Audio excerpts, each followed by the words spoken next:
What if the problem with modern life is not that it is too hard, but that it has become too optimized?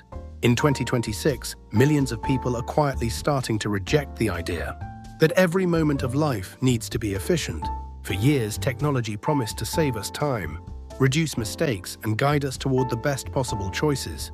And in many ways, it succeeded. Your phone tells you the fastest route. Streaming apps tell you what to watch. Shopping platforms tell you what to buy. AI tells you what to say, where to go, what to eat, and even how to think about your own future. At first, this felt like freedom. No wasted time, no confusion, no bad choices. But now something strange is happening. People are getting tired of being optimized. Not physically tired, mentally tired, emotionally tired, existentially tired. There is a growing feeling that when every choice is guided, filtered, ranked, and predicted, life starts to lose something essential. Not convenience, something deeper. Surprise, discovery, serendipity, the strange little detours that make a life feel human. This is why a new cultural shift is emerging across the world. Some people are calling it the unoptimization movement. It is the idea that not everything in life should be improved, accelerated, or streamlined. Sometimes the better choice is not better at all. Sometimes the most meaningful moments come from what algorithms would call a mistake, a wrong turn that leads to a beautiful street, a boring afternoon that forces you to think, a restaurant with terrible reviews that gives you a story you will remember for years, a hobby that brings no money, no followers, no measurable growth, yet somehow keeps your soul alive. That is the paradox of 2026. The smarter our systems become, the more people begin craving experiences that feel gloriously unplanned. There is even a phrase for this growing exhaustion: algorithmic fatigue. It is the feeling of living inside invisible rails. You are told you are free, but the recommendations are always waiting. You are told you are choosing, but the menu has already been arranged for you. Little by little, convenience starts to feel less like support and more like soft control. No one is forcing you. That is what makes it powerful. The system simply learns your habits, predicts your desires, and places the best option in front of you before you can even wonder what else exists. And when that happens long enough, a person can begin to feel less like a human being and more like a very polite robot waiting for instructions. That is why some people are now embracing what sounds almost absurd. In the modern world, intentional inefficiency.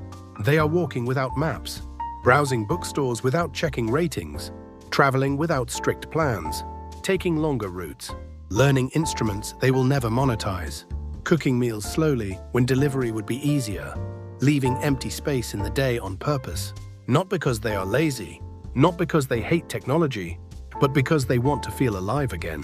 And this is where Japan offers something deeply fascinating. In a world obsessed with productivity, Japan has long understood that not all spaces need to justify themselves through output. There are places designed not to generate profit, status, or efficiency, but simply to hold joy. Some people are becoming interested in what could be described as play-only spaces, rooms, corners, even entire homes built around hobbies, games, conversation, music, small bars, private collections, or quiet indulgence. From the outside, such a space can seem wasteful.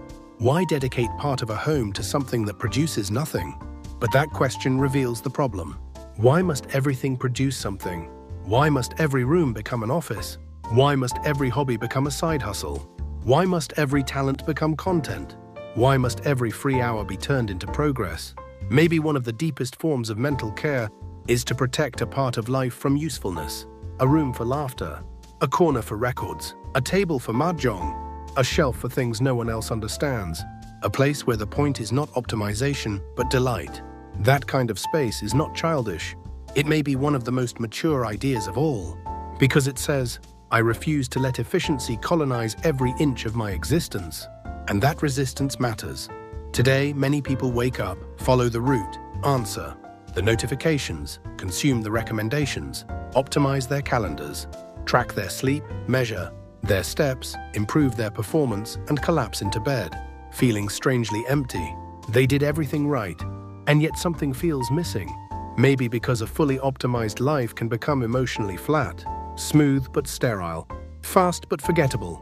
The best memories rarely begin with perfect planning. They begin with accidents. The train you almost missed, the conversation you did not expect, the alley you wandered into, the terrible little cafe with bad coffee and unforgettable atmosphere, the night that was not efficient, not productive, not scalable, but somehow became precious. That is what the unoptimization movement is protecting.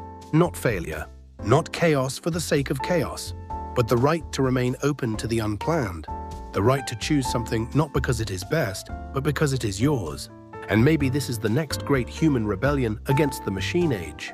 Not smashing devices, not rejecting AI completely, but refusing to hand over every corner of judgment, taste, boredom, curiosity, and wonder. AI can give you the fastest route, but it cannot tell you which wrong turn might change your life. It can recommend the highest-rated restaurant, but it cannot measure the beauty of finding a weird, imperfect place with no line, no hype, and a story hidden inside it. It can optimize your schedule, but it cannot fully understand the value of wasting an afternoon with someone you love, because from the perspective of efficiency, many of the best things in life look irrational. Love is inefficient. Art is inefficient. Friendship is inefficient. Daydreaming is inefficient. Play is inefficient. Healing is inefficient. And maybe that is exactly why they matter. So here is the real question for 2026. As AI becomes better at designing the perfect day, will humans begin choosing imperfect days on purpose? Not because perfection is evil, but because a life with no friction, no wandering, no useless beauty may become too polished to feel real. The future may not belong only to those who optimize best.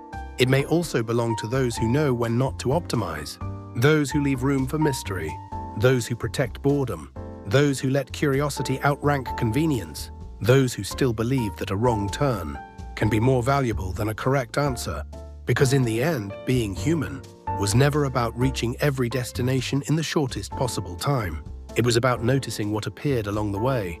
And maybe the richest life is not the one that runs like a machine. Maybe it is the one that still has enough wildness to get a little lost,